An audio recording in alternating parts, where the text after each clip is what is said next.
श्रीमद् भागवत गीता सार कथा। इस भागवत गीता सार कथा में सुख दुख का वर्णन किया गया है। इस भागवत गीता में मानव के लिए हर अच्छे और बुरे कर्मों का वर्णन दिया गया है। दोस्तों, आप सभी चैनल को सब्सक्राइब लाइक करते हैं, जिसमें आप लोगों को कुछ नहीं मिलता, पर इस चैनल पर जीने की राह और ज्ञान भरी बातें मिलती है। तो आपसे निवेदन है कि हमारे चैनल को आप सब सपोर्ट करें और हौसला दें कि हम आप लोगों के लिए अच्छा ज्ञान, अच्छी बातें और अच्छे राह पर चलने के लिए अच्छा ज्ञान आप सबके लिए पहुंचाता रहूं। नमस्कार मित्रों, आप सबका हमारे चैनल पर स्वागत है। दोस्तों, इस चैनल पर सारे वेदों का ज्ञान मिलेगा। भगवद गीता अध्याय 13 श्लोक 27। यावत् संजायते किंचित सत्वं स्थावर जगमं क्षेत्र क्षेत्रज्ञ संयोगात् तद्विद्धि भार्गव। यावत् संजायते किंचित सत्वं स्थावर जन्मन क्षेत्र क्षेत्रज्ञ संयोगात् तद्विद्धि भर्तर्षभा। यावत् जो कुछ भी संजायते प्रकट होने वाला, किंचित कुछ भी सत्वम होने वाला, स्थावर अचल, जन्मम गतिशील, क्षेत्र कार्य क्षेत्र, क्षेत्रज्ञ क्षेत्र को जानने वाला, संयोगात् संयोजन, तत् उसे विद्धि जानो, भारत ऋषभ भारतों में श्रेष्ठ।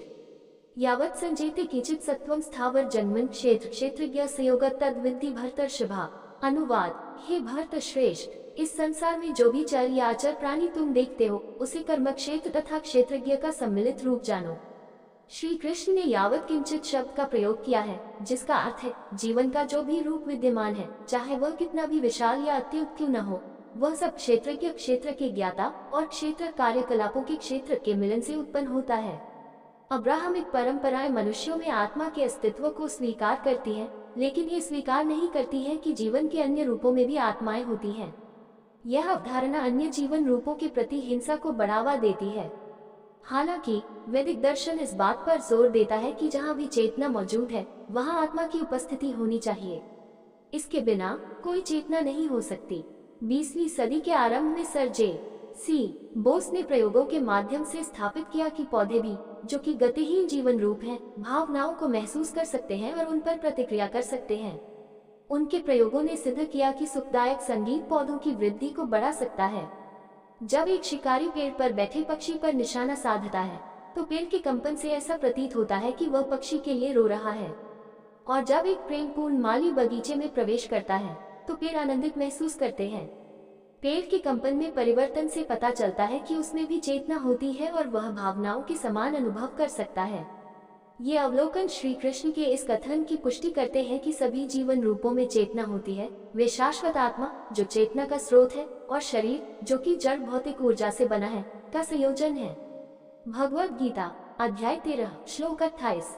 समः सर्वेषु भूतेषु तिष्ठन्तं भगवानं विनश्यात् स्वविनश्यन्तं यः पश्यति स पश्यति। समः सर्वेषु भूतेषु तिष्ठन्तं परमेश्वर विनश्यति स्वविनाश्यन्तं यः पश्यति स पश्यति। समान रूप से सर्वेषु सब में, भूतेषु प्राणियों में, तिष्ठन्तं साथ रहने वाले, परम ईश्वरम परमात्मा, विनाश्यत्सु नाशवानों में, अविनाशी, यह जो पश्यति देखते हैं, सह वे पश्यति अनुभव करते हैं। समः सर्वेषु भूतेषु तिष्ठन्तं परमेश्वर विनश्यति स्व अविनाश्यन्तं यः पश्यति स पश्यति।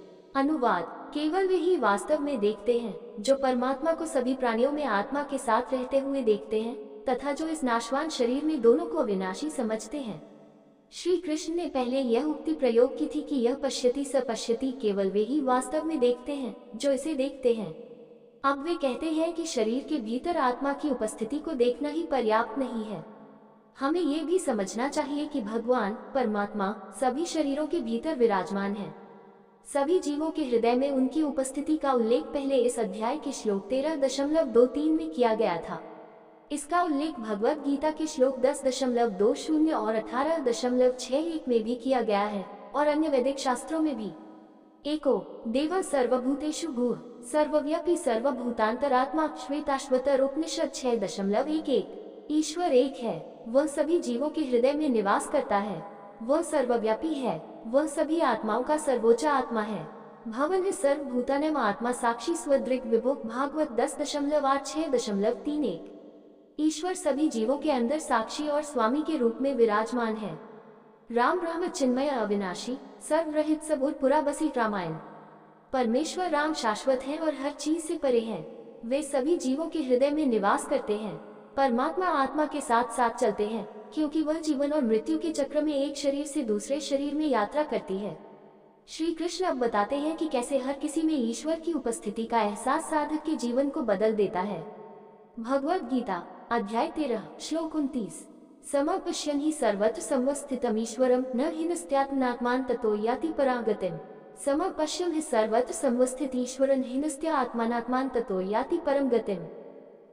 समान रूप से पश्यन् देखें, हित वास्तव में सर्वत्र संवस्थितम समान रूप से उपस्थित ईश्वरम परमात्मा रूप में ईश्वर न मत करो हिनस्ति पतित करो आत्माना अपने मन से आत्मानम स्वयं को तथा उसके द्वारा याति पहुँचो परम गतिम गंतव्य। समपश्यन् हि सर्वत्र संवस्थित ईश्वरन हिंसा आत्मात्मान ततो याति परम गतिम। अनुवाद। जो लोग भगवान को सर्वत्र तथा सभी जीवों में समान रूप से विद्यमान परमात्मा के रूप में देखते हैं, वे अपने मन से स्वयं को पतित नहीं करते। इस प्रकार वे परम गति को प्राप्त होते हैं। मन स्वभावतः सुख चाहने वाला होता है और भौतिक ऊर्जा का उत्पाद होने के कारण सहज रूप से भौतिक सुखों की ओर प्रवृत्त होता है। यदि हम अपने मन की प्रवृत्तियों का अनुसरण करते हैं तो हम और अधिक गहरे भौतिक चेतना में गिरते चले जाते हैं। इस पतन को रोकने का तरीका है बुद्धि की सहायता से मन को नियंत्रित रखना। इसके लिए बुद्धि को सच्चे ज्ञान से सशक्त बनाने की आवश्यकता है। जो लोग सभी प्राणियों में परमात्मा को देखना सीख जाते हैं, वे इस ज्ञान के अनुसार जीना शुरू कर देते हैं। वे दूसरों के साथ अपने संबंधों में निजी लाभ और आनंद की तलाश नहीं करते।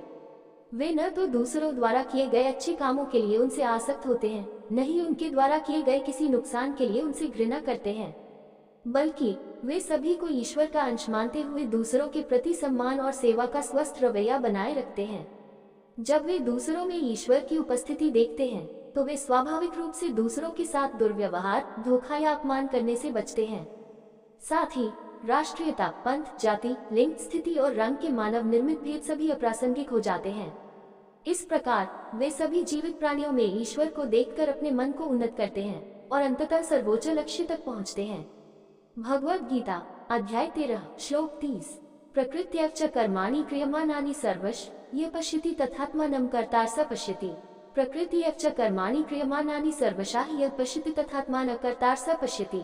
प्रकृति या प्रकृति द्वारा एक सचमुच जब भी कर्माणि कर्म क्रियमाणि किए जाते हैं, सर्वशः सभी यह जो पश्यति देखते हैं, तथा भी आत्मानं देहधारी आत्मा अकर्तारं क्रिया रहित सह वे पश्यति देखते हैं। प्रकृत्यश्च कर्माणि क्रियमाणि सर्वशः पश्यति तथात्मानं कर्ता स पश्यति।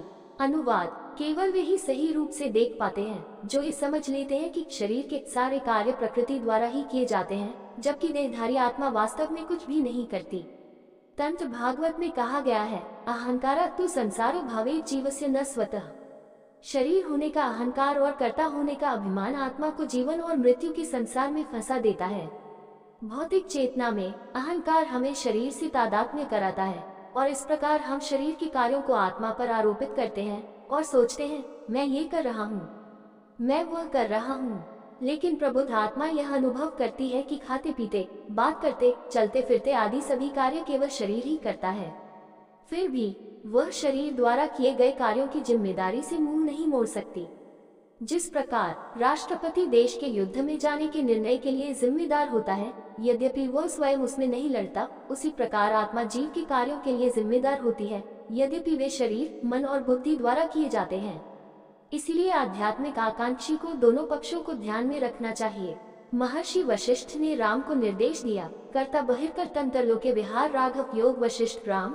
कार्य करते समय बाहरी रूप से अपने आप को इस प्रकार प्रयासरत रखो जैसे कि परिणाम तुम्हारे ऊपर निर्भर है, लेकिन आंतरिक रूप से अपने आप को अकर्ता समझो।